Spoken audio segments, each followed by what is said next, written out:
With more than 75,000 cases in New York State, the home of the U.S. Open is being converted into a field hospital. The Billie Jean King National Tennis Center in Queens is being outfitted with 350 beds for non-coronavirus patients to ease the strain on the hospitals.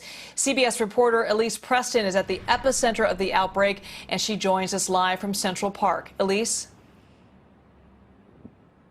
Well, Elizabeth, this field hospital behind me in Central Park was built by volunteers. Today, New York's governor put out another call for volunteers, asking them to step in and help healthcare workers treat patients. Ambulances raced through nearly empty streets in New York City. This was the scene outside NYU Langone Hospital Monday. Ambulances backed up, trying to bring patients to the emergency room.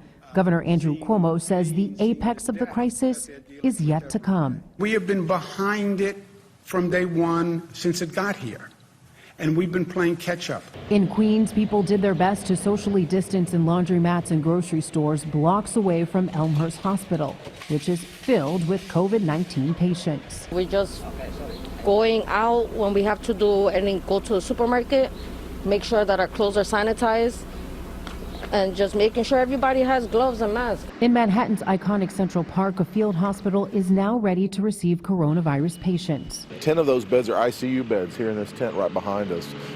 Those will be able to provide for the sickest patients with ventilators and support and management. The rest of the beds are for patients who are on oxygen and need therapy but do not require ventilators. A field hospital is also getting ready to open at a New Orleans convention center in the next few days. Louisiana has the third highest number of cases per capita. And in Delaware, a truckload of about 600,000 protective medical masks were delivered Tuesday, thanks to a local businessman with an overseas contact.